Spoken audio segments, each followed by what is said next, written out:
in the corners of crowded cities, in the silence between school bells, in places where the living hurry past without looking twice, something waits.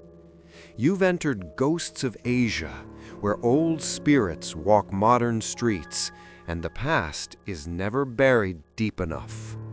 Here, we don't tell stories to scare you. We tell them because somewhere, someone is still living them. They said it was just a rumor, that no one really died there, that the third-floor restroom was just old, just cold, just forgotten. But the girls know better.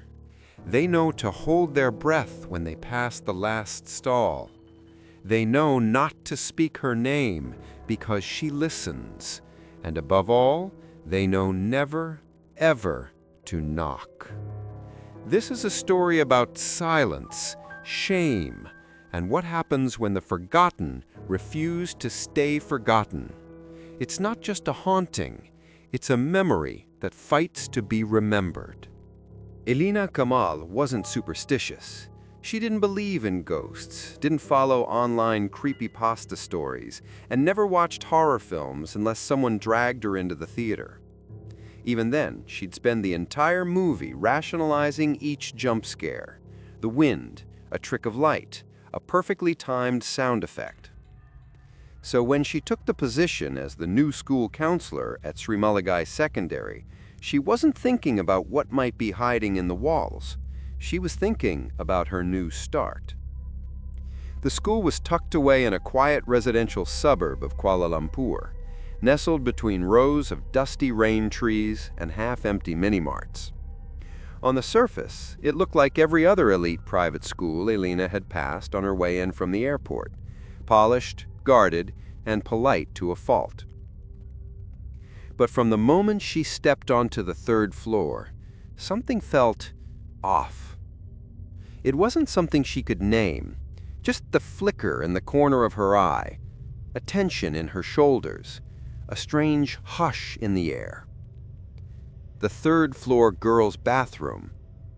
It had a reputation, that much she gathered quickly. During her first week, Elina began holding one-on-one check-ins with each class. Mostly routine, anxiety about exams, friendship issues, pressure from parents.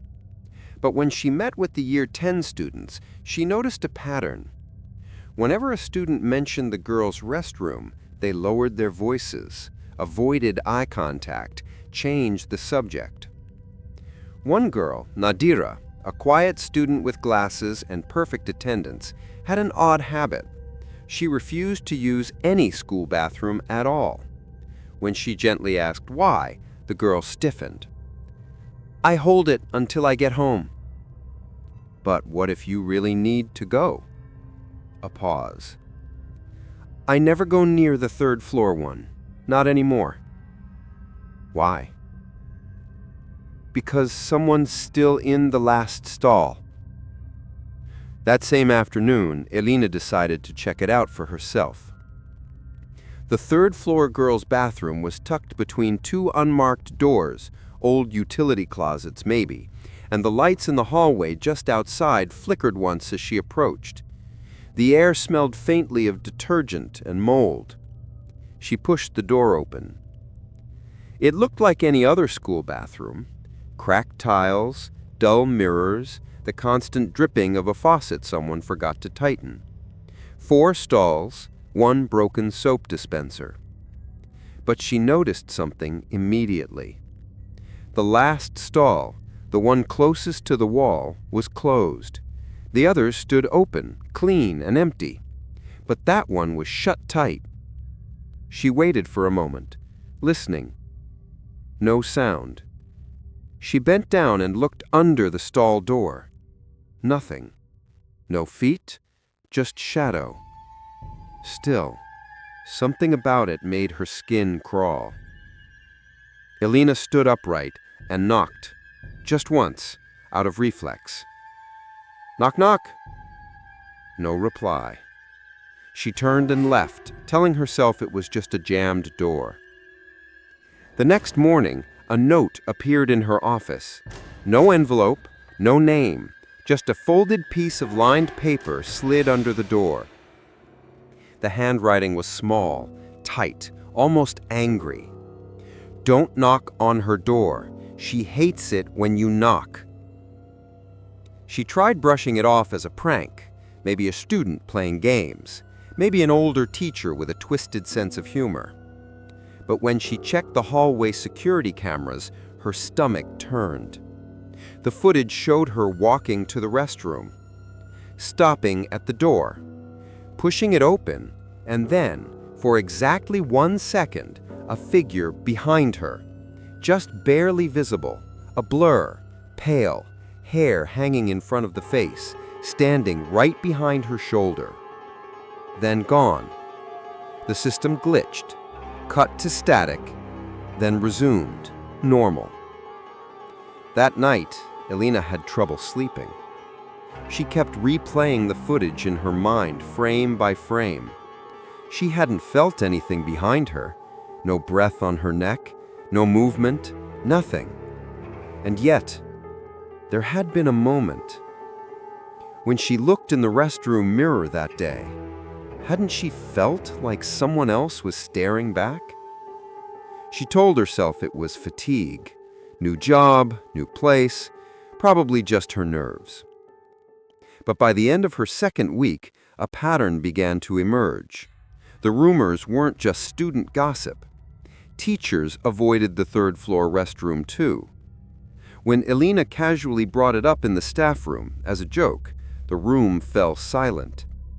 One of the senior teachers, Puan Ida, gave her a strange look. "If you know what's good for you, you'll stay out of that floor after dark." Why? Because she doesn't like being watched. Who? The one they forgot. Elena laughed awkwardly, expecting someone else to break the tension, but no one did. Not one teacher smiled. Not one teacher spoke. Later that evening, she stayed back to grade some reports. The sky outside turned heavy with rain, turning the campus into a blur of reflections in neon puddles. As she stood up to stretch, she heard it. A faint noise through the ceiling vents, like breathing, faint, ragged, uneven. Then, a soft sob. Cut short, choked off, then silence. She didn't know it yet, but the stall hadn't just been shut, it had been sealed once. And someone, perhaps a builder, perhaps a cleaner, had unsealed it before Elena ever arrived. Now something was awake again, watching, waiting, listening for a knock. The letter bothered her more than she wanted to admit. She kept it tucked under a folder on her desk, half convinced she should throw it away, half afraid to touch it again. Don't knock on her door. She hates it when you knock. It played in her mind like a whisper she couldn't shake off. The handwriting, small, neat, feminine, felt deliberate, not childish. Whoever wrote it had taken their time. Whoever wrote it wanted her to understand it was a warning, not a prank. Elena spent the morning trying to lose herself in work, scheduling counseling sessions, drafting a proposal for a student wellness campaign. But the silence of her office pressed in on her like humidity before a storm. She kept glancing toward the door. Each time she half expected to see another folded note slide beneath it. Nothing came. But when she finally looked up at noon, she realized something strange. The clock on her wall had stopped. Its second hand ticked, once, twice, then froze at 3:13. The same time that had been scribbled in the janitor's logbook she'd glanced at the day before. Leak in third-floor restroom, repaired 3:13 p.m. That number would return again and again. During lunch, she decided to visit the principal's office. Maybe she'd mention the anonymous letter. Maybe she wouldn't. Principal Tan was a man who lived by the book, logical, proud, and allergic to superstition. As she waited outside his office, she overheard two teachers talking quietly near the staircase. "Did you hear about the noise again last night? The stall? Security said they heard flushing after midnight, but no one was there. Maybe it's the plumbing. Plumbing doesn't cry." They both laughed nervously, the way people do when laughter is safer than fear. When Alina turned toward them, they stopped talking. Principal Tan greeted her warmly, though his eyes were tired. The man had the look of someone who'd been running the same loop for decades and was slowly losing faith in the map. "Adjustment going well, Miss Alina?" "Yes, sir, thank you. The students have been responsive." She hesitated. "Though there's something odd I wanted to ask about." "Odd?" "A note was left under my door about the girls' restroom." "Ah, that." He sighed, leaned back, and rubbed his temples. "You'll hear a lot of nonsense about that restroom. Don't pay it any mind. Children invent stories. It keeps them entertained. But some of the teachers encourage it, because fear makes discipline easier.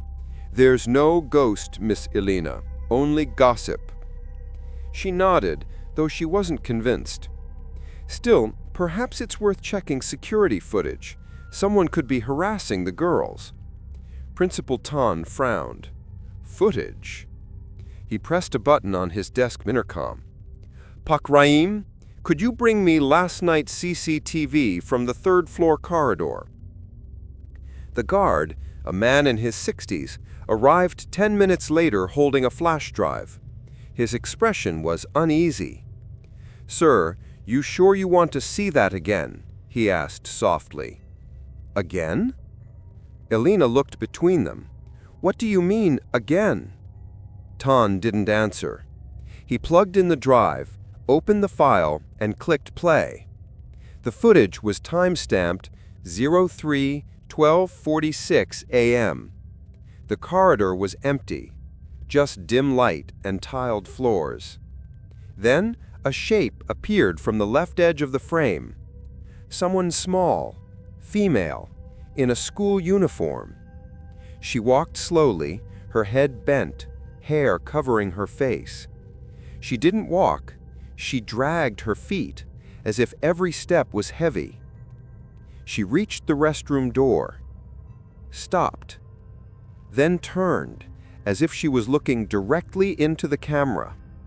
But her face was blurred beyond recognition. The system glitched, lines of static crawling across the screen. Then she vanished. No fade, no cut, just gone. The corridor remained still for the rest of the recording. Principal Tan clicked stop. "An old loop, a corrupted file. This school's cameras are outdated. But that will be all, Miss Alina." His tone was final. Alina left, but she could feel Pak Rahim's eyes following her as she went. Outside the office, the old guard muttered under his breath. She was wearing last year's uniform. That night, Alina couldn't shake the image. That tilted head, that dragging step. When she tried to sleep, she could almost hear it. A shuffle, slow and uneven, down the hallway outside her apartment. But she lived alone. She sat up, her heart pounding, and listened. The sound was faint, then gone. Her phone screen lit up. Unknown number. No caller ID. 03:13 a.m. She hesitated, then answered. Nothing. Only breathing. Wet, shallow, trembling breathing. Then a soft voice. Not loud, not angry, just tired. "You knocked." The line went dead. By morning, she convinced herself it had been a dream. She needed proof, something real, tangible. So she returned to the third floor during class hours when the hallways were empty. She stood outside the restroom door, recorder in hand. Her rational brain told her this was silly, that she was feeding hysteria. But still, she pressed record. This is Elena Kamal, third floor restroom, 11:02 a.m. I'm documenting the alleged disturbances for professional reference. She paused. Nothing, only silence and the hum of the fluorescent lights. Then, a faint click from inside the restroom. The last stall door. Elena stepped closer. Hello? Is anyone there? No answer. She pressed the last stall's edge lightly. It didn't move. She tried the next one. It opened easily, hinges squeaking. The third stall, fine. The last one, locked. She leaned in, phone still recording. Who's in there? A pause. Then from inside the stall, very softly, you came back. The phone slipped from her hand. When she bent to grab it, the stall door creaked, then opened slowly as if inviting her in. Inside, there was nothing. Only a faint smell, old rain, iron, and something like burnt paper.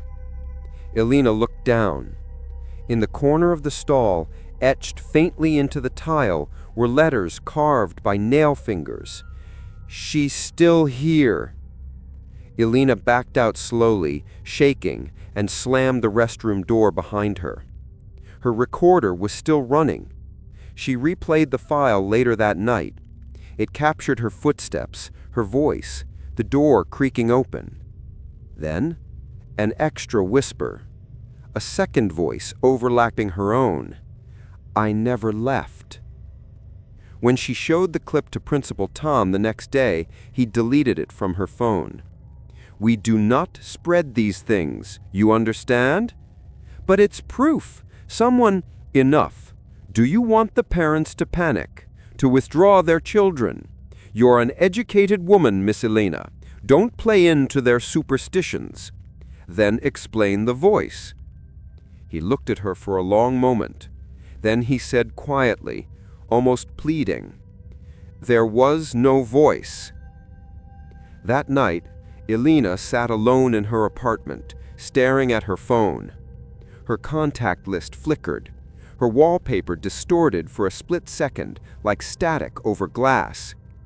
Then her phone buzzed again. One new voicemail. Received 03:13 a.m. She pressed play. A woman's voice. Soft. Strained. You shouldn't have opened it. Then, static. Then, silence. Rain fell endlessly that week. The kind of rain that didn't thunder, it whispered.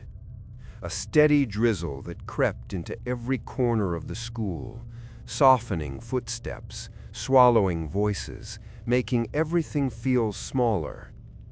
By Wednesday, Elena had stopped pretending she could explain what was happening. The voicemail, the whisper in the stall, the recording that deleted itself. She had no rational explanation left, and that, more than anything, terrified her. That morning, a student fainted outside the restroom. Her name was Rena, quiet, disciplined, the kind of girl who kept her uniform ironed and her grades perfect. When Elena found her, the girl was curled against the wall near the sinks, eyes wide open, hand pressed against her chest. She kept repeating the same words. She looked at me. Elena knelt beside her, checking her pulse. Who looked at you? The mirror. Rena's voice broke on the last word. The school nurse ruled it as exhaustion, but Elena noticed something strange. Rena's palms were streaked with thin red marks, like scratches. That night, Elena stayed behind again. She couldn't ignore it anymore. She waited until the halls were empty. The power hummed through the fluorescent lights, flickering just enough to make the shadows breathe. When she entered the restroom, it felt colder than before, not freezing, just heavy, as if the air itself was holding its breath. She stood in front of the long, cracked mirror above the sinks. In the reflection, she looked tired, pale, a stranger to herself. And behind her, that last stall, closed, as always. "You're not real," she whispered. "You're just a story." Her voice sounded small, like someone else was saying it from far away. A single droplet of water slid down the mirror, carving a path through the condensation that hadn't been there seconds ago. Elena leaned closer. That's when she saw it. Behind the thin layer of glass, faintly visible when the light hit just right, were scratches. Dozens of them, some shallow, others deep. She wiped the surface clean. The scratches weren't on the outside, they were behind the glass. She squinted, tracing the marks with her finger. They weren't random lines, they were letters, words. "Still here." Elena stumbled back, her breath catching. For a moment the reflection shifted. Her own eyes blinked, but half a second too late. Then she heard it.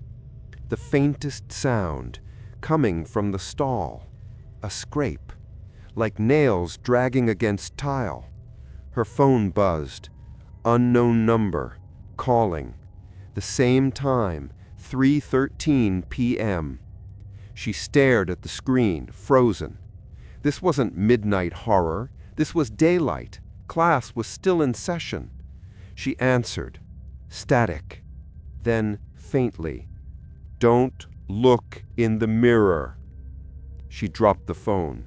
It clattered on the floor, screen still glowing. When she bent down to pick it up, she saw something reflected in the mirror behind her. Not movement, not a figure, just hair. Long, black, hanging over the edge of the sink. But when she turned, nothing. She backed toward the door, gripping the edge of the sink to steady herself. Her fingers brushed something sticky. She looked down. Under the rim of the sink, written in thick, dark red lines, almost invisible from a distance, were more words. "She listens through the mirror." By the next morning, half the school had heard about Rena's fainting spell. Rumors spread faster than announcements. Some said Rena saw a woman standing inside the mirror. Others said she was dragged toward the last stall before she blacked out. No one could agree on the details, but everyone agreed on one thing. No one would use that restroom anymore. Elena tried to keep control of the situation. She went to the janitor's storage room, hoping for some clue about the building's history. Old floor plans, renovation records, maintenance logs. She found a stack of papers in a dusty folder marked 2008, Renovation Third Wing. In the margin of one sheet, scribbled in blue ink, were strange notations. Wall cavity sealed behind the mirror. Stall lock replaced. Do not reopen. The signature at the bottom was smudged, but another line caught her eye. Cause of damage unknown. She found the janitor, Pak Rahim, sweeping near the courtyard. "Pak Rahim," she asked quietly, "did they ever seal something behind the bathroom wall?" He froze mid-sweep. "Who told you that?" "The records. I found them in your old logs." "Those weren't for you." His eyes darted toward the third-floor windows, then back at her. "You shouldn't be asking." "Please, I need to know." He hesitated, then sighed. 5 years ago, the mirror broke. A student ran out screaming, said something was staring back from the other side. Mei Lin? He flinched at the name. "Don't say it." "Why?" because every time someone says her name in that room, the scratches grow deeper. That night, Elena couldn't stop thinking about it. The scratches, the voice, the mirror that seemed alive. She returned again, not because she wanted to, but because she couldn't not. The hall was quiet. The rain outside beat a steady rhythm against the windows, like soft knocking. When she opened the restroom door, her phone flashlight flickered once, then stabilized. She approached the mirror again. The condensation had returned, but now, instead of scratches, there was something written in clear streaks, as if traced by a finger from inside. "Help me," Elena whispered. "What do you want?" Her reflection's lips moved a split second too late, then didn't stop moving when she did. Her reflection smiled and whispered back, "You already opened the door." The lights above her began to flicker violently. The air filled with the stench of rust and drain water. From the far end of the room, the last stall door began to tremble, softly at first, then harder, as though something was pushing from inside. Elena stumbled backward, gripping the sink. Her reflection pulsed once, like something behind it was breathing. Then, with a brittle crack, the glass split. A fine line ran from top to bottom. Behind the crack, a shadow. A face, eyes wide, mouth open in a silent scream. Then, gone. The lights steadied. Everything was still. Elena backed away slowly, heart racing. Her phone's flashlight died completely. In total darkness, she heard it one last whisper from the mirror. "She's waiting for you." The next morning, the school maintenance crew found the mirror shattered across the floor. No one claimed responsibility. But when the principal asked who last entered the restroom, the security log showed only one name, Elena Kamal, and the timestamp on the camera footage, 03:13 a.m. The morning the mirror shattered, the school fell silent. Not the comfortable silence of early hours, but the kind that felt like something had been taken. No one used the third floor anymore. No one even looked toward it. The teachers avoided talking about it. The students whispered in fragments. And Principal Tan's new rule was clear. The third floor restroom is under maintenance. No exceptions.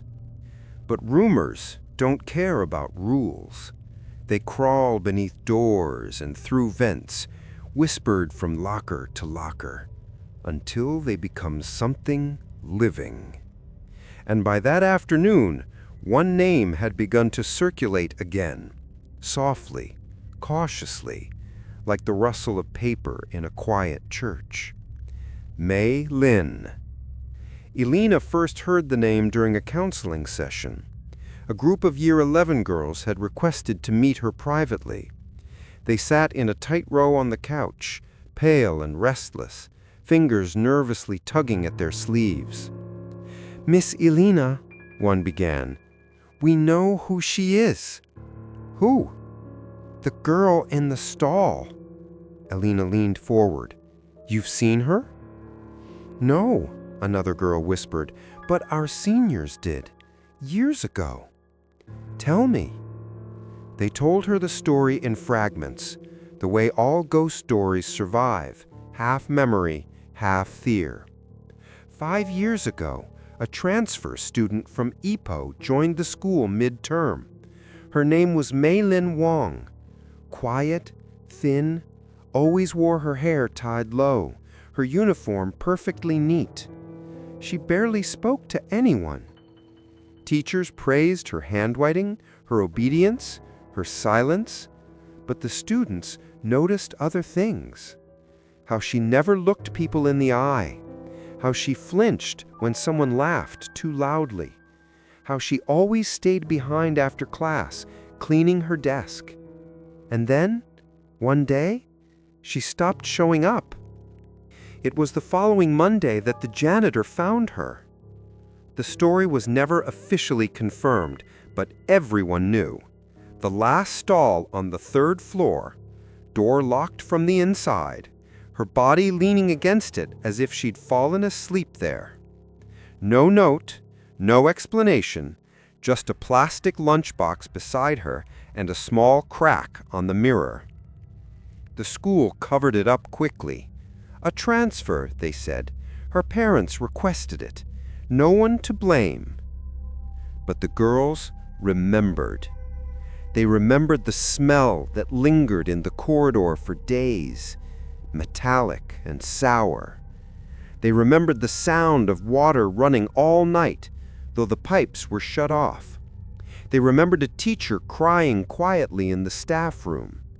And they remembered something else, something the cleaners had whispered while scrubbing the floors. The girl's phone kept ringing, even after she was gone. Elena sat frozen. It explained the pattern, the voicemails, the mirror, the number 313. But it didn't explain why she was still there. Why didn't anyone talk about it? Elena asked softly. The girls looked at each other, unsure who would answer. Finally, the quietest of them said, "Because the last person who did stopped coming to school." That evening, Elena searched through old digital archives of the school, photos, newsletters, class rosters.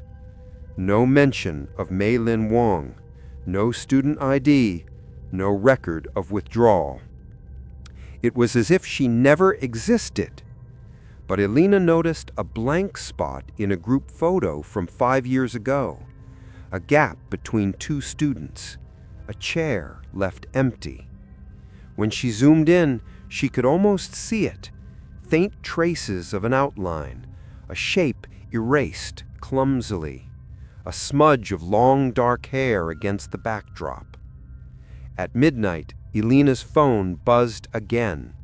One new voicemail. Timestamp 03:13 a.m. She hesitated, then pressed play. Static. Then a voice, soft, trembling. "It's cold in here." A pause. "They forgot my name." Elena covered her mouth, tears stinging her eyes. The voice was faint, not angry, not vengeful, just heartbreakingly lonely. She saved the voicemail under one word, Mei Lin. The next day, she went to the records office, a narrow, dusty room at the back of the administration block. An elderly clerk looked up from her paperwork. "You're looking for who?" "A former student, Mei Lin Wang, around 5 years ago." The woman frowned. "There's no student by that name." "Could you check again?" The woman sighed, rummaging through folders. Her hand stopped suddenly. "That's strange." "What?" "This file is sealed." She slid it across the desk. The folder was stamped "Confidential." "I'm not supposed to open it," the clerk said softly, "but you didn't hear that from me." Inside was a single page. Incident Report, 2018. Location, girls' restroom, 3rd floor. Time, 3:13 p.m.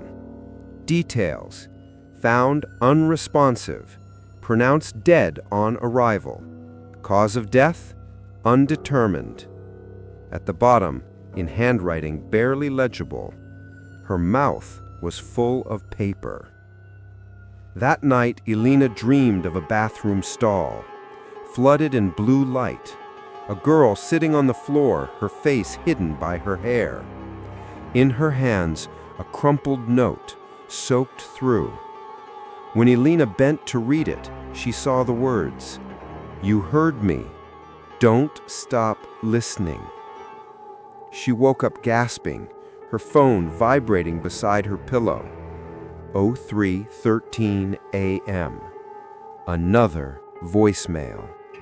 This time, she didn't play it. She deleted it. But before she could close her eyes, the phone rang again. Unknown number. Calling. Her breath caught. She didn't answer. She just stared at the glowing screen, watching it pulse in the dark. Then, through the silence of her apartment, she heard it, the faint sound of water running. Drip, drip, drip, from the bathroom. Elena rose slowly, every step heavy. The light flickered as she reached the door. Her reflection in the mirror looked wrong again, too still, too pale. Behind her, on the fogged glass, appeared 3 words, written backward from the inside. Find my voice. By Thursday, the third-floor restroom was no longer a rumor. It was an unspoken fact, a presence everyone could feel, but no one dared to name aloud. The hallway outside remained quiet, even during class changes. No foot traffic, no conversations, just a long stretch of tile that echoed with invisible weight. But Elena had learned something important. Whatever haunted the school didn't just live in the stall. It moved, it listened, and now it was beginning to reach further. The first clue came from a Year 10 student named Suhaida, who entered Elena's office that morning shaking, her hands wrapped tightly in her sleeves. "Miss," she whispered, "my locker was open this morning." Elena raised an eyebrow. "Do you think someone broke in?" "No, it was locked when I left yesterday, but this morning it was already swinging open. And," she trailed off, eyes filling with tears, "someone filled it with toilet paper." "Toilet paper?" "But not clean. It was wet, like someone had soaked it." Shuhaida began to cry. "And there was a mirror, a little hand mirror, smashed, but someone had scratched into the back." Elena leaned forward. "Scratched what?" The girl's voice was barely a whisper. "Sit with her." That afternoon, 6 other students reported the same thing. Toilet paper, broken mirrors, scratched phrases. The school tried to dismiss it as vandalism, a prank, disgruntled students copying each other. But Elena recognized the pattern. Each locker affected was from a girl who'd confessed to once using the third-floor restroom regularly, or worse, admitted to mocking Mei Lin. They were being marked. That evening, Elena stayed late again. She walked the halls with a flashlight, checking lockers, trying to find the next one before it happened. At exactly 3:13 p.m., her phone buzzed in her pocket. She paused. Unknown number, 1 new voicemail. She didn't open it, not yet. Instead, she turned down the Year 11 hallway and noticed something strange. Locker 48 was swinging slightly, though no windows were open. She approached. Inside, everything looked normal. Books, a pencil case, and then, tucked behind a folder, a folded square of mirror. She picked it up carefully. On the glass, in tiny etched letters, barely visible, "She's not alone anymore." Her hands trembled. She dropped the mirror and stepped back. Then the hallway lights cut out. Pitch darkness swallowed everything. Her phone light wouldn't turn on. The air felt thick, heavy with humidity and the smell of rust. She heard footsteps behind her, slow, barefoot. Drip, drip. She turned, heart racing. Nothing. But her phone lit up again. Voicemail transcription. "They made fun of me. They locked the door from the outside. I knocked. I begged. No one came. Then, Now they will. Elena felt tears press behind her eyes. This wasn't just haunting. It was grief, stretched thin over years of silence. She needed answers, not rumors, not whispers, the truth. The next morning, she met with an older teacher, Miss Ramla, who had taught at the school long before Elena arrived. They sat alone in the staff pantry, where the lights always buzzed faintly and the coffee never quite tasted right. "Do you remember Mei Lin Wang?" Elena asked. The woman hesitated. "Why are you asking about her?" "I need to understand what happened, why no one speaks her name." Miss Ramla sipped her tea. "It wasn't that we didn't care, it's that we were told not to." "By who?" "The principal, the board, parents. Everyone wanted the story to disappear. It was easier to say she never existed than admit we failed her." "What happened?" Miss Ramla looked down at her hands. She was bullied horribly. The popular girls hated how quiet she was, how she kept to herself. They mocked her clothes, her voice, her lunchbox. She paused. But one day they went too far. They followed her into the bathroom, pushed her into the last stall, took her diary, tore the pages. And then they locked her inside, from the outside, and left her there. Elena felt sick. How long was she in there? No one knows. She missed afternoon classes, but no one checked. She was found after school ended, slumped against the door. A long silence. Her voice was gone by then. They said her vocal cords were damaged from screaming, but no one heard her. "Why the mirrors?" Miss Ramla stared into her tea.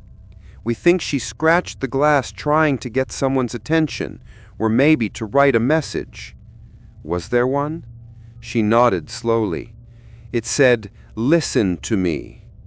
That evening, Elena returned to the restroom, alone.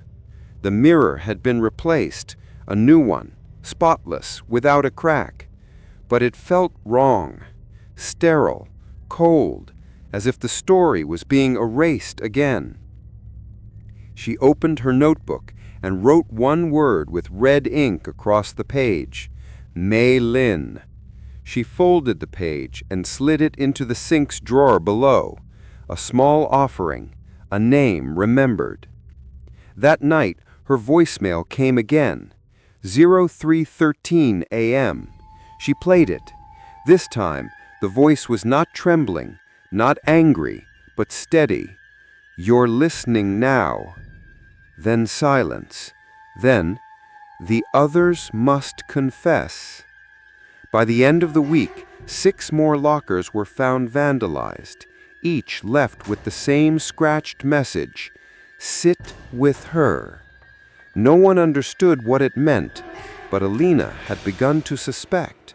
It wasn't a threat. It was a ritual, a demand. Someone had to sit in the stall and stay and listen. By now, the school knew. Even if they didn't admit it out loud, even if they avoided saying her name, everyone knew that something had been disturbed, and it wasn't going back to sleep. Elena stopped pretending she was investigating a school legend. This was no longer about student gossip or adolescent hysteria. It was about a presence that was spreading, slowly, deliberately, through the building like smoke. It was showing up in the girls' drawings, in the whispers and stairwells, in the mirrors, always the mirrors. But more than anything, it was showing up in fear, raw, unmistakable, the kind that made students refuse to go to class if the lights flickered, the kind that made even the teachers avoid eye contact when walking past the 3rd floor. Elena needed answers, not rumors, not cryptic voicemails, but something concrete. She went to the one person who might know the truth. Pak Rahim, the old janitor, was sweeping leaves behind the science block when she found him. His expression tightened as soon as she approached. "I told you not to go back there. I need to know what was sealed in the restroom wall." "It's not the wall you should be worried about." "Then what?" He paused, then said, quietly, "It's not a stall. Not really." Elena frowned. "What do you mean?" He leaned on his broom, lowering his voice. "That space, it wasn't always part of the school." "What was it?" "Before the renovation, it was an empty shaft, a dead space, meant for plumbing but never used." "So how did it become a stall?" "Contractors filled it in, built over it. They didn't bless it first." "Didn't what?" "Didn't seal it spiritually." His eyes darkened. "It was just a hollow space where sound couldn't travel. You understand?" "You mean, if someone screamed in there, no one would hear?" Elena felt her skin go cold. The stall wasn't just a location, it was a trap, a pocket of silence that had devoured a voice and still hungered for more. Later that afternoon, she went through old building blueprints. In an archived folder buried deep in the school's dusty records room, she found the original layout from 1997. Sure enough, the area that was now the fourth stall wasn't marked as a stall at all. It was listed as maintenance void, access restricted. No drain, no ventilation, no insulation. A sealed box, and someone had turned it into a place for girls to relieve themselves, to hide, to cry, to be forgotten. She traced her fingers along the blueprint lines. There, at the very edge of the stall, was a faded red mark, a circle with 4 symbols around it. She didn't recognize them, but something about the ink made her uneasy. Later that night, she uploaded the symbols to an online forum that specialized in Southeast Asian spiritual markings. An hour later, someone replied, "These are traditional Chinese warding sigils, often used to seal angry spirits in a confined space. Where did you find this?" The pieces were falling into place. Something or someone had been sealed inside that shaft before it ever became a restroom stall. And when the school built over it, the seal was disturbed. Then a girl was bullied, trapped, and died inside it. Now the spirit had 2 sources of anger. Not just one injustice, but a chain of them. A place already cursed, made worse by cruelty. The next morning, she received another anonymous note under her door. No envelope, no handwriting, just block letters. "You reopened it. Now you have to close it." Elena's hands shook as she tucked the note into her drawer. She needed help. Not from the school, not from the principal. They were part of the silence. She needed someone who understood what this was. She made a call to an old friend from university, Jia Li, a practicing Taoist medium who specialized in spiritual cleansing. They met in a quiet tea house that evening, away from the city noise. She listened without interrupting as Elena explained everything: the stall, the voicemails, the lockers, the scratches behind the mirrors. When Elena finally paused, she said one word: "Hungry ghost." Elena blinked. What? In Chinese belief, when someone dies violently or unjustly, especially a young woman, her spirit becomes gui, a ghost who cannot rest. Because she never mourned her? Because her pain wasn't acknowledged? Because her suffering wasn't witnessed? and because the place where she died became her prison. Elena leaned forward. Can it be undone? Only if the conditions are reversed, which are, someone must sit where she died. In the stall? Jolly nodded. And not just sit, they must invite her, speak her name, hear her pain, then seal the space properly. Seal it how? With confession, with ritual, with remembrance. The idea chilled Elena to the core, but part of her, the part that had been trembling since the first voicemail, already knew. This was never just a haunting. This was a cry, a demand. Someone had to listen. Someone had to answer. She asked Jolly to come to the school the next day. Together, they would prepare the ritual, and Elena would sit in the stall, because she was the only one who had truly heard Mei Lin's voice, and now she had to give hers back. It started as a whisper, then a repost, then a wildfire. A viral video, shared without context, downloaded, deleted, re-uploaded again. No one knew who the original poster was. The username was just numbers. The account disappeared within hours. But the video stayed. It was less than 30 seconds long, just grainy hallway footage, recorded on a phone, vertical, shaky, careless.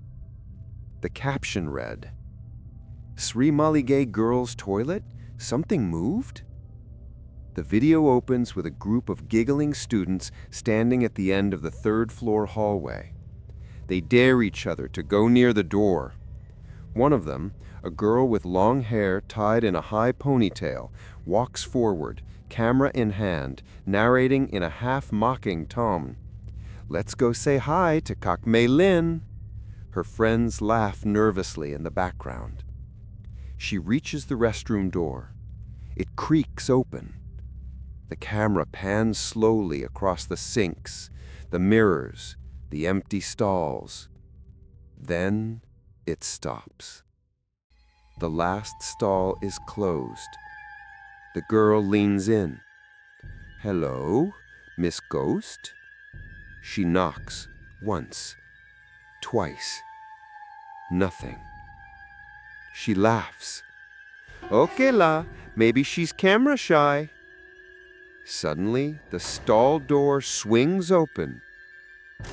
No one is there. The stall is empty.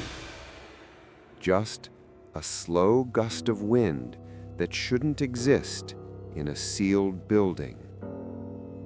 The girl turned the camera toward the mirror to film her reaction. She's grinning. But in the mirror, someone is standing behind her. Long black hair, white blouse stained red at the bottom, bare feet. But when she turns around, there's no one there.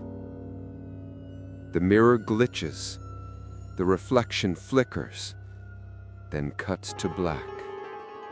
End of video. By the time Elena saw it, the clip had already spread across multiple platforms: TikTok, Instagram, WhatsApp groups. Students were whispering about it in corridors, watching it under desks, eyes wide and fingers trembling. Some claimed it was edited. Others swore it was real and that the girl filming it had since transferred schools. One rumor said she stopped speaking after that day. Another said she wasn't in the reflection at all anymore. Just gone. Elena stared at the footage, heart pounding. The figure, the mirror, the girl's smile fading as the presence behind her loomed closer. But there was something else, something only she noticed after watching the clip 10, 20 times. The reflection of the ghost wasn't just behind the girl. It was looking directly into the camera, into the lens, into whoever was watching. She called Jaleh that night. "It's spreading." "Good," Jaleh replied. "Good? It means she wants to be seen. She's reaching." "It feels dangerous." "Of course it is, but it's also the only way she can speak, through mirrors, through screens, through eyes." Elena whispered, "She's angry." Jaleh's voice softened. "No, she's forgotten. That's worse." Later that night, Elena received a message request on her private phone. No name, no icon, just a message. "Don't knock again, just sit." Attached was a still frame from the TikTok, the moment before the stall opens. But the image had changed. This time, the reflection in the mirror wasn't just standing, it was smiling. The next morning, Principal Tan gathered all students in the hall. Phones were to be surrendered. All media related to the restroom video was banned. Anyone caught discussing Mei Lin or the incident would face disciplinary action. This is not a haunted house. This is a school. We do not feed delusions. The students stared at the floor. No one clapped. No one objected.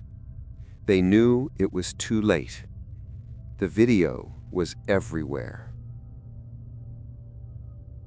That day, a new stall rumor surfaced. If you watch the video alone, in total silence, the reflection changed on the third viewing.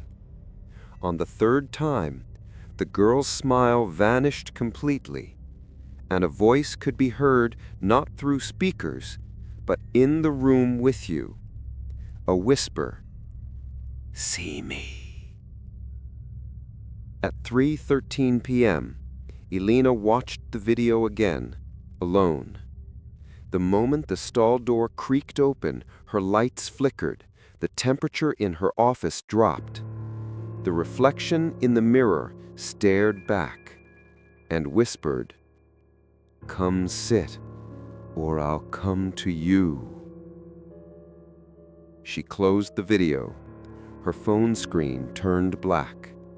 For a moment, she saw her own face, and just behind her, a hand pressed against the glass.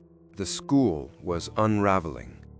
Not in chaos, not in panic, but in quiet, invisible ways. Students no longer walked alone. Bathrooms were avoided. Mirrors were covered. And still, every day at 3:13 p.m., something shifted. Lights flickered. Voicemails arrived. Lockers slammed shut with no one near. It was no longer a haunting. It was a ritual. Elena sat in her office, listening to the latest message. Voicemail, 3:13 p.m. "You keep knocking, but you never stay." The voice was clearer now, more human, less ghost. She imagined a girl in a school uniform, legs pulled to her chest, back pressed against cold tile. Trapped, not by a door, but by silence. That evening, Elena didn't wait for 3:13. She went up to the third floor long before the final bell. The hallway was empty. Lights hummed overhead. The door to the girls' restroom stood ajar, waiting. She stepped inside. The mirror, the newly replaced one, was already fogging up. But the room was cold. There should have been no condensation. She turned to the stalls.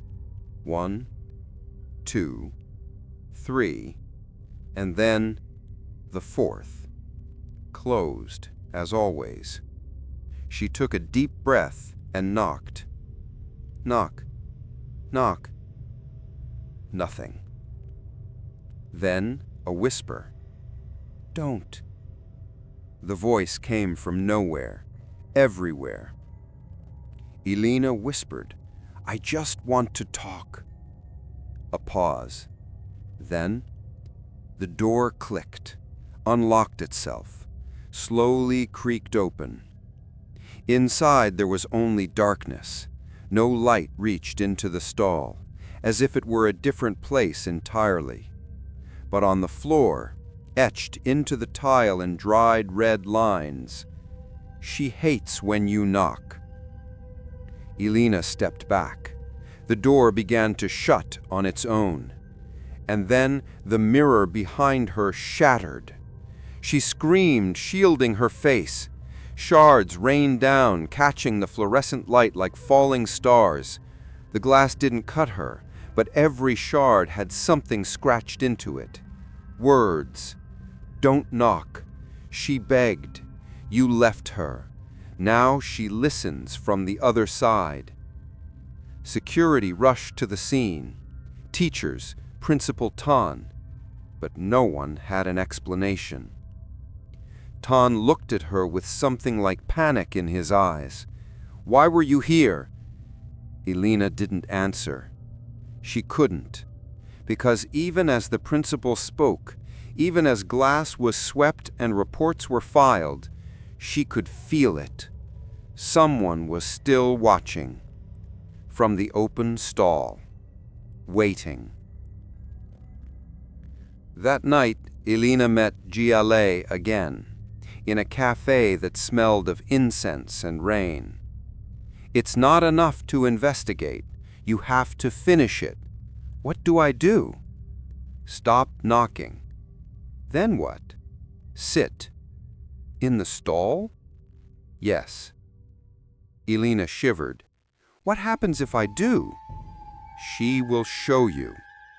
And if I don't? GLA didn't answer. She only placed a folded piece of joss paper in Elena's hand. Burn this before you enter, and take an offering, something from yourself, something meaningful. That night, Elena packed a small bag. Inside it, a red pen she'd used since college, her childhood necklace, a recorder, and a single joss stick. She set her alarm for 2:55 a.m. When the time came, the school was silent. She let herself in through the side entrance. The rain had stopped, but the sky was still heavy, swollen with clouds. The lights flickered to life one by one as she walked, like they knew she was coming. She lit the joss stick outside the restroom door, held it to her lips. I come in peace. I bring witness. The smoke curled toward the ceiling like a hand reaching upward. She stepped inside. The stall door was already open, waiting. She stepped in, sat down, closed the door behind her. No lock, no barrier, just tile and silence. She pressed record.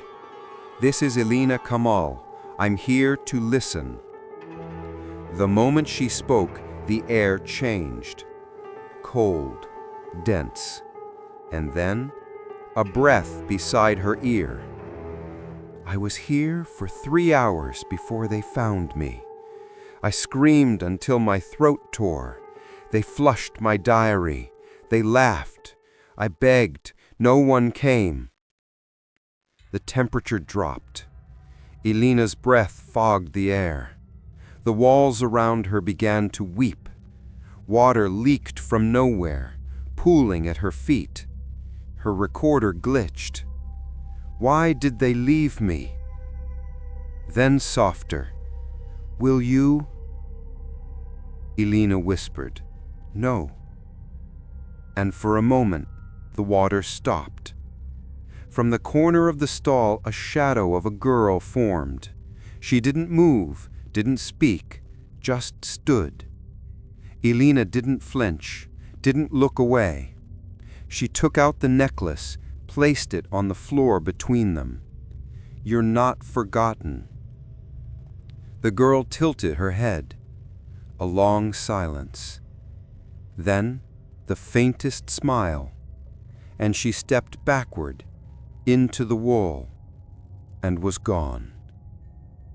When Elena opened her eyes, the lights had returned. The air was still. The floor was dry. The stall door creaked open on its own, and in the mirror outside, her reflection smiled back. For the first time, she was alone. The next day, Elena didn't go to her office. She didn't check her email. She didn't attend the morning assembly. She sat in the courtyard beneath a rain tree whose roots split the concrete and stared at the soil. For the first time since she arrived, the air felt light. Not clean, but lighter, like something had lifted its weight off her chest. She hadn't dreamt. She hadn't received a voicemail, and her phone, for once, didn't ring at 3:13. But something still pressed on her, a heaviness not from fear, but guilt. She knew now. Mei Lin hadn't been alone when she died. Not spiritually, not emotionally. The shame that sealed her silence didn't come from ghosts. It came from people, living ones. Elena reviewed everything she'd heard. The bullying, the diary, the voices of students whispering her name with guilt buried in their throats. But she needed the truth from someone who had been there. So she went to find her. Teacher Aisha, young, beautiful, the kind of woman students adored and admired, but more importantly, someone who had once been a student at Sri Maligai herself. Class of 2018, the year Mei Lin died. She found her in the staff lounge grading papers. Elena sat across from her, didn't say a word at first, just waited. Aisha looked up. Her smile faltered. "You're here about her, aren't you?" Elena nodded. "I need the truth, please." A long pause. Then Aisha spoke, softly, like someone peeling off a wound that never really healed. "She was different," Aisha began. "Mei Lin, she transferred from Perak, came halfway through the year, didn't talk much, always wore the same shoes, ate lunch alone. The others didn't like her, thought she was weird, easy target." Elena leaned forward. "You were part of it?" Aisha looked down. "No, not at first." She took a breath. The ringleader was a girl named Sophia, daughter of a politician, pretty, rich, loud. Everyone followed her lead. One day, they found Mei Lin's diary.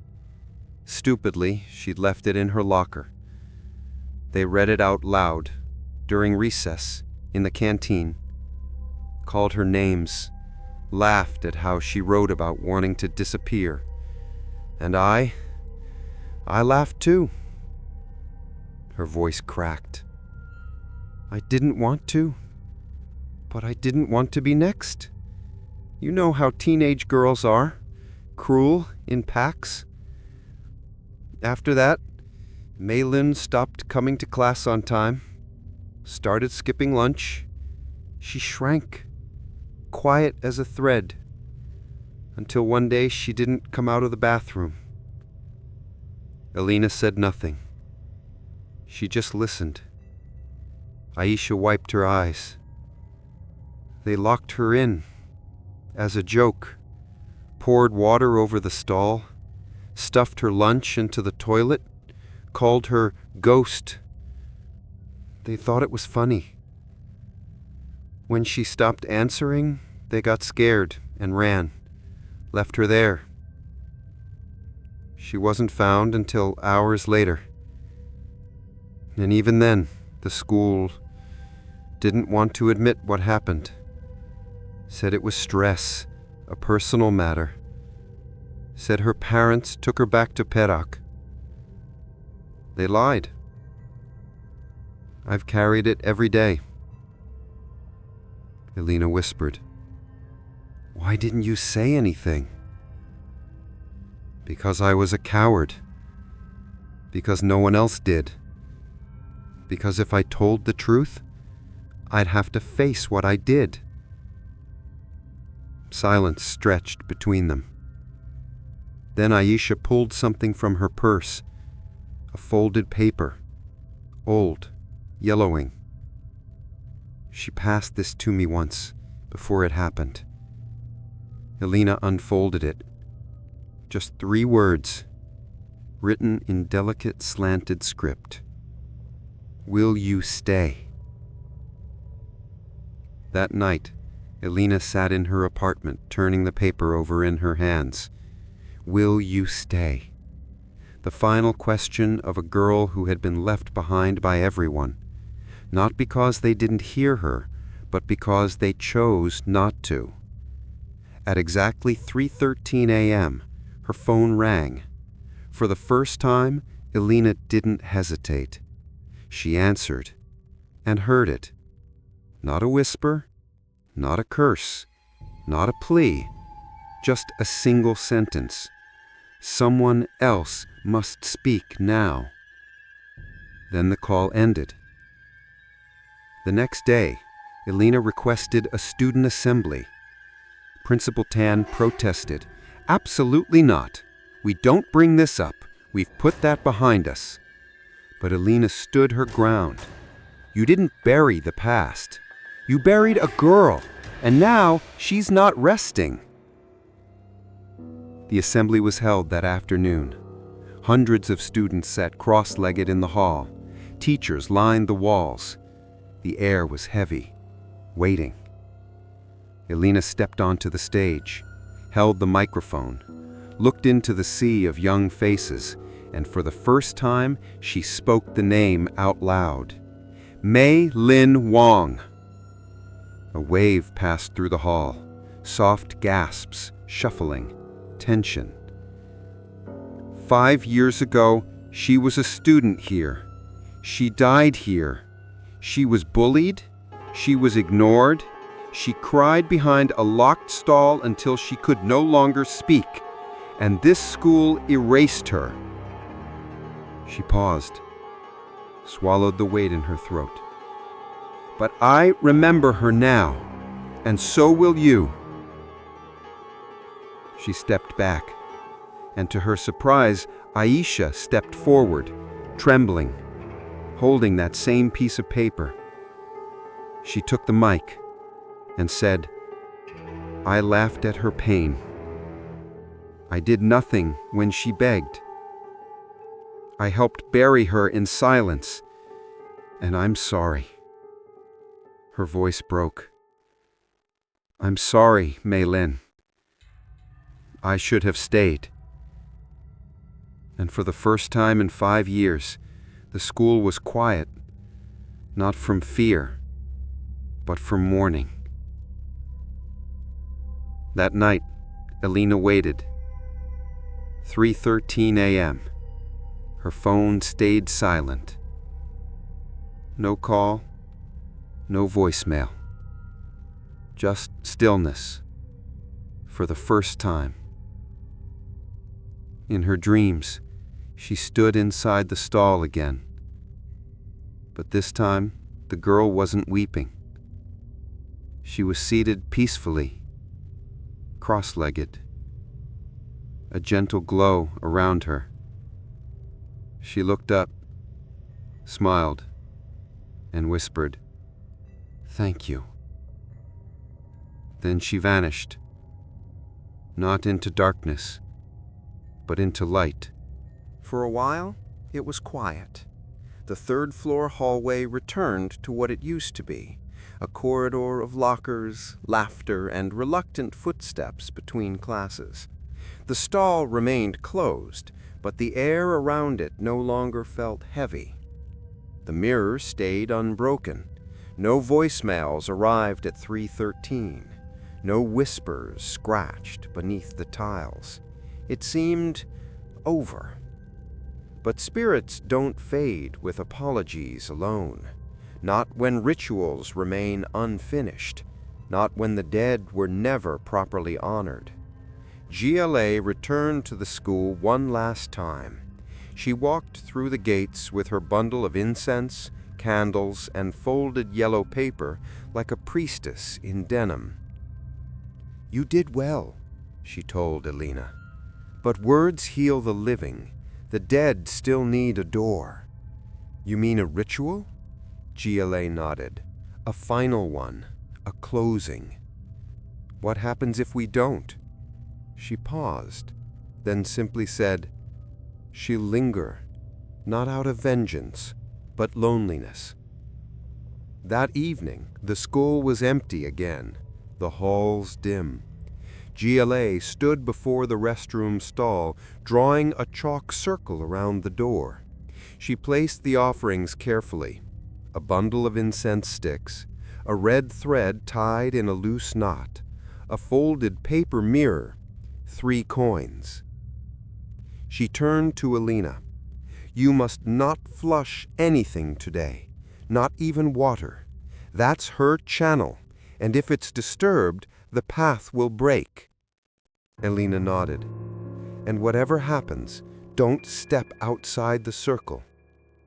The ritual began with smoke, incense curling toward the ceiling like threads reaching backward in time. GLA chanted softly in Mandarin, her voice slow, reverent, like a lullaby for the forgotten. Elena sat cross-legged beside her, eyes closed.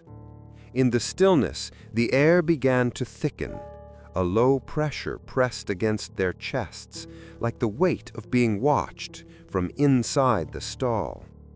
Then a whisper from behind the door, not frightening, familiar. "I'm still cold." GLA continued the chant, voice steady. She poured water into a small metal bowl, then sprinkled it onto the tile in 3 drops. "We offer light. We offer memory. We offer rest." But before the final words were spoken, the cleaner walked in. An old man, tired, half-blind. He didn't see the circle, didn't notice the ritual. He just muttered, "Bloody kids always lighting incense," and bent down to flush the nearby sink with his mop bucket. GLA gasped, "No!" But too late. Water rushed down the drain. The air snapped. The incense died in an instant. The candle extinguished itself. The coins rolled away on their own, and the stall door slammed shut from the inside. Elena stumbled back as the walls began to tremble. The mirror cracked from top to bottom. The lights above flickered violently. The cleaner froze, mop falling, water pooling. He cried, "What's happening?" But no one answered. Only a scream, not loud, but layered. A voice that was not one voice, but many, weeping, laughing, gasping, chanting. From inside the stall, the walls wept. Water spilled from every tile, not clean water, but black, thick, laced with hair. The chalk circle melted. The offerings washed away. GLA yelled, "It's broken! She's not sealed anymore!" Elena felt the floor tilt, the world distort, like the entire restroom was sinking into itself. And then, silence. They found the cleaner hours later in the infirmary. He was alive, but shaken, his eyes wide, repeating only one phrase. "She looked at me. She looked at me. She looked at me." That night, Elena dreamed of the stall again. But it wasn't Mei Lin inside. It was a dark shape, faceless. Mouths where eyes should be. A spirit drawn to Mei Lin's pain, feeding off it, growing inside the unsealed space. "You listened to her, but who's listening to me?" it hissed. Elena woke drenched in sweat. Her phone was already ringing, 3:13 a.m. She answered, nothing. Then a voice she didn't recognize, male, deeper, cold. "You tried to set her free, but you opened something else." Then static, then a laugh, then the line went dead. Elena called GLA immediately. "What was that?" "There's something older in that place, before Mei Lin. That space was always hollow. It ate sound, and now it wants more." "What do we do?" "We finish what we started, but not here, not with incense or chalk, with truth." "Truth?" "Someone else must confess, someone bound to that place, someone who hurt her." Elena understood. This was no longer about offerings or ritual purity. It was about confrontation, bringing shame into the light where spirits can no longer cling to it. She would need help, and she knew exactly who to ask. She returned to the staff room, found Aisha. "She's not alone in that place anymore. There's something else." "You mean the stall?" "No, the shame, the silence. It's become its own spirit now, and it's growing." Aisha swallowed. "What do we do?" "We go back. You go back. And you tell her the truth." "I already did at the assembly." "No, not to the crowd. To her." Aisha looked terrified, but she nodded. "Then I'll go." They returned to the stall that night, together. No candles, no smoke, no chants, just words and an apology whispered across dimensions. The school changed again. Not in headlines, not in policy, but in atmosphere, and everyone felt it. Even those who refused to speak, especially them. It began with the Year 11 girls, the ones who had once teased, once watched, once said nothing. One by one, they started disappearing from class. Some called in sick. Others left school grounds without permission. No one answered their phones. And those who stayed behind began to change. One girl, Amira, walked into Elena's office unannounced. She sat down, smiled, and began carving letters into her own thigh with a ballpoint pen. Not out of panic, not from pain, but gently, lovingly. Elena lunged to stop her, horrified. "What are you doing?" Amira whispered. "She told me to, so I don't forget." Etched across her skin, bleeding through her skirt. "Sit with her." Another girl, Nadia, was found crouched in a stairwell at dusk, muttering the same sentence over and over. "If you hear her name, she comes closer." It wasn't possession, it wasn't madness, it was memory, spreading, corrupting, becoming contagious. Mei Lin was no longer a ghost in a stall. She was a name that lived in the mouth of shame. And the more it was spoken, the more it was remembered, the more real she became. But something was wrong. Elena felt it. Jia confirmed it. "This isn't her anymore," she said. "This is what's left behind when pain festers too long. She's still inside, but something else is speaking now too." "What?" Elena asked. "The echo," That night, Elena reviewed the surveillance tapes again. From 2 days ago, 3:13 p.m., girls outside the restroom, talking, laughing nervously, daring each other to knock. One of them, Zuleika, said it out loud. "Maylin, I bet you still cry in there." The moment the name left her lips, the lights in the hallway died. The stall door opened, and Zuleika dropped to the floor. No one touched her, no wind, no sound, but she screamed like she was being pulled from the inside out. When they found her, she was mute. Doctors couldn't explain it. No trauma to the throat, no damage, just silence. The same silence Maylin had been locked into years ago. Jia arrived that evening with an old tome, a book of Penungu Sekolah folklore, spirits born not from death, but from collective guilt. "These are echoes of real pain," she explained.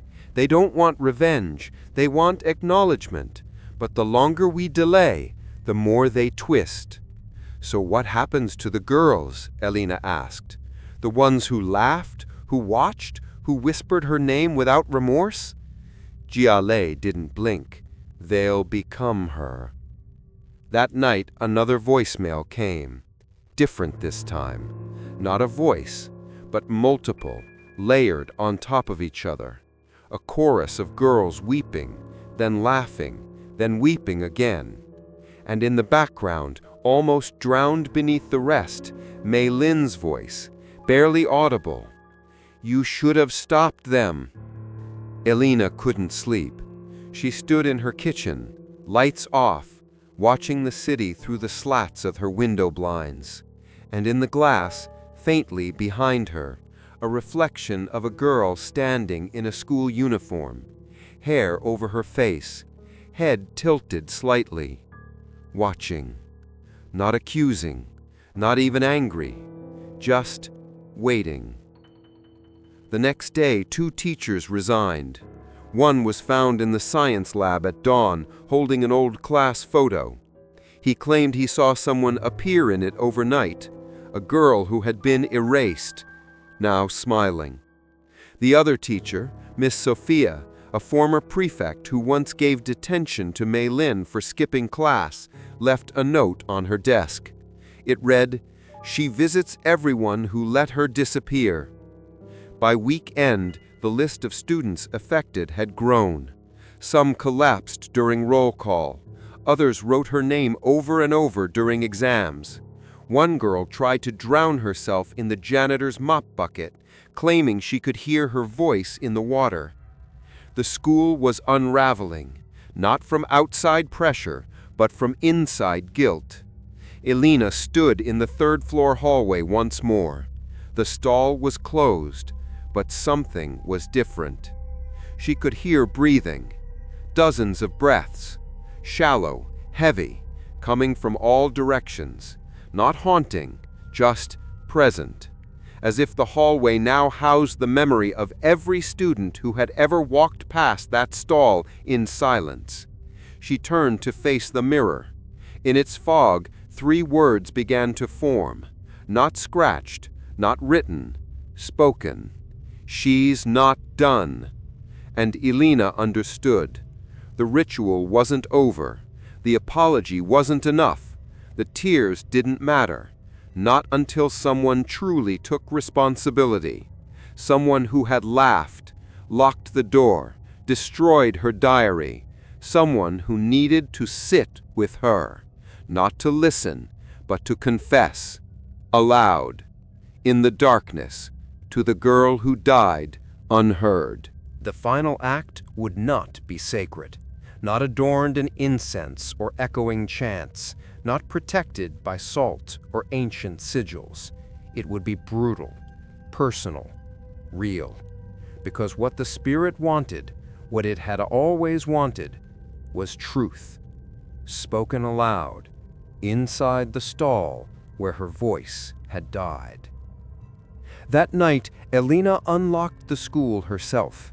No one else came, no one else dared, except for Aisha. The girl who had once laughed, once walked away, now trembling in the same hallway she'd once passed through without a second thought. They entered together, down the corridor, into the restroom. It smelled like damp tile and faded regret. The stall stood open, welcoming, but not warm. Gilet's final instruction echoed in Alina's mind. No tricks, no words in your head. Say it out loud. That's the only offering she accepts. Isia stood before the threshold. Her hands shook. Her breath was uneven. Alina placed a hand on her shoulder. "You don't have to be perfect," she whispered. "You just have to be honest." Isia stepped inside, sat down, cross-legged, palms open, eyes closed. The light above the stall flickered once, then steadied, and the door gently shut. Alina remained outside, holding a small recorder, for documentation, but also as witness. The confession began softly. "My name is Isia Bakar, and I was there when you died." Silence. Then a sound, not a reply, but something stirring. The faint slosh of water beneath the floor. "I didn't mean to be cruel. I just didn't want to be left out. I thought if I stayed silent, I wouldn't be part of it. But silence is also a weapon, isn't it?" The tile creaked beneath her. "I knew you were hurting. I saw the bruises on your hands. I watched you wipe tears before class. I even read your diary when they passed it around. You wrote, 'I just want to matter to someone.' And I laughed." A pause. A sob. Then, "I was afraid, Maylin. Afraid of Sophia. Afraid of being mocked. Afraid of seeing myself in you." The light above the stall dimmed. The air cooled, not with menace, but with sorrow. Alina listened from outside, barely breathing. "You begged us not to shut the door. I remember. I remember your hand holding the edge, and I let it go. I let it close. I'm sorry. I'm so sorry. You didn't deserve that." The mirror outside fogged. 3 words appeared. "I heard you." I carried your name like a splinter in my throat. Couldn't speak it without bleeding, so I stopped speaking it altogether. But I remember now. I remember your laugh in music class, your careful handwriting, the way you always stood up when a teacher entered. You were kind, you were good, and we destroyed you. A sound, soft, almost impossible. A breath. From inside the stall. Not a gasp, not a sob, just a breath. Drawn, calm. "If you want to hurt me, I won't run. I won't close my eyes. I'll sit here with you for as long as you want." The light flickered again.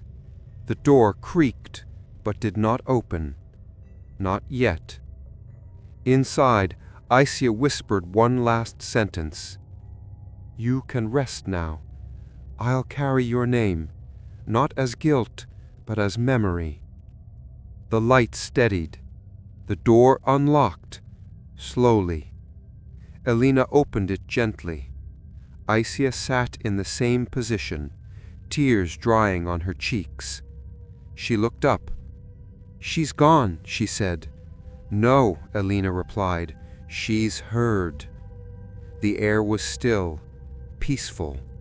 For the first time since Alina arrived at Sri Maligai, there was no presence watching her from the shadows. The stall was empty, not hollow, not cursed, just empty. Later, When they reviewed the audio recording, they heard something strange. After Aisya's final words, a soft, barely there voice, not crying, not whispering, just saying, "Thank you." The school changed after that, not overnight, but steadily. The stall was sealed, not with concrete, but with flowers, with offerings, with stories told in her name. They printed a new plaque above the door, not grand, not ornate, just simple. In memory of Mei Lin Huang, you are no longer alone. And every year after that, on the same day she was found, students left folded paper cranes by the mirror. Not because they feared her, but because they remembered her. And no one knocked again, because no one had to. She had already answered. Some hauntings don't end with screams. They end with silence, a new kind of silence. Not the cold kind that hides behind locked stall doors, but the warm hush that follows forgiveness. Not because everything is fixed, but because someone finally listened. After Aisya's confession, the school didn't announce anything. There were no press releases, no assemblies, no official records. But the hallway changed. Students passed by the third floor again.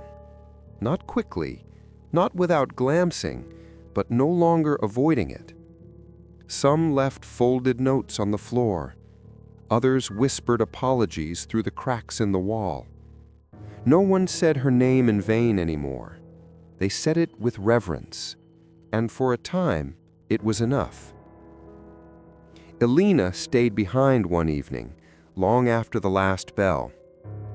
She walked the halls listening, not for voices, but for stillness, the kind that doesn't press, the kind that doesn't cling, the kind that lets you breathe. But when she reached the third floor corridor, she paused. The stall was open, not wide, just a crack, enough to say, "I'm not hiding anymore." Elena didn't close it. She didn't step in. She simply stood and whispered, "I remember you."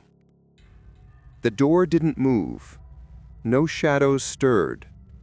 But the mirror fogged slightly, despite the room being cold.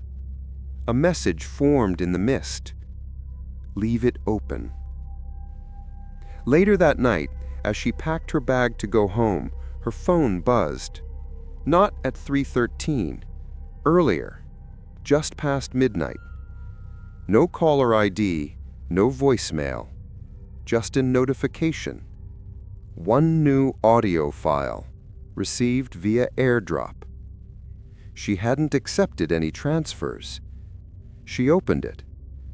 It was her own voice, recorded from outside the stall, from weeks ago. And at the very end of the clip, a voice she didn't remember hearing, clear, firm, calm. "Thank you for staying." Then nothing. The next morning, Principal Tan called her in. He seemed older than usual, not just tired, but softened. "I've approved your request to repurpose the restroom." Elena blinked. "You're serious?" He nodded. "We'll convert it into a quiet room, for reflection, for anyone who needs to sit, with whatever they carry." A pause. Then, "It's what she needed. Maybe others do too." Construction began within a week, but the fourth stall was left untouched, intentionally. Painted white, polished, its door left permanently ajar. The plaque above it read, "This is where silence was broken. Sit if you need to be heard." Elena visited it one last time before leaving the school. She sat inside the stall, not with fear, not with ritual, but just presence. And for the first time, it didn't feel haunted. It felt held. She left her red pen on the floor, a small symbol, not of guilt, but of witness. Then she stood and walked away. She never received another voicemail. But sometimes, when she stared at her phone too long, she imagined it would buzz, not with fear, but with familiarity. A voice that didn't want to scare her, only to be known. And in her dreams, when the mirror fogs and the lights flicker, she sees her, Mei Lin. Not weeping, not broken, just smiling and turning to leave. Because this time, the door is open. Years passed. The school changed. Teachers retired. New uniforms came in. Old stories faded, as they always do. But the third-floor stall remained, untouched, unsealed. Not out of neglect, but out of respect. A space held open for silence, for sorrow, for remembrance. The plaque above the door had grown worn, but the words were still there. This is where silence was broken. Sit if you need to be heard. Students still visited, some out of curiosity, others out of need. They would sit quietly, write notes, whisper into the tile, and leave lighter than they came. But some never returned. One rainy morning, a new guidance counselor arrived. Her name was Miss Sarah. Fresh from university, optimistic, kind-eyed. She heard the stories from staff in broken bits. A girl who died, a stall that stayed open, a haunting long gone. Urban legend, she thought. Teen drama wrapped in ghost stories. But she was curious, so she went. The hallway hadn't changed much. It still smelled of rain. The third-floor lights still flickered. The mirrors still fogged a little too quickly. And the last stall door was still slightly open. Miss Sarah peeked inside. It was clean, simple, empty. Nothing special. She smiled and shook her head. Silly. She turned to leave and froze. Because behind her, in the mirror, someone was sitting in the stall. She turned back. Nothing. Still empty. She looked again. The mirror was blank. Only her reflection now. But that night she received a voicemail. Blocked number. No ID. She hesitated, but pressed play. Static, then quiet breathing. Then a girl's voice. Young, small, barely there. Are you staying, or just passing through? The line went dead. The next day, Miss Sarah returned, this time with flowers. She placed them in the corner of the stall, sat down, closed her eyes, and whispered, "I'll stay a while." Some say they hear crying there still, but it's softer now.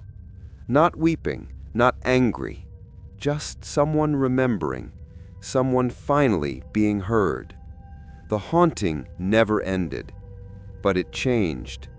Because grief doesn't vanish, it echoes, and so do the voices we ignore, until one day we listen, and the silence finally breaks.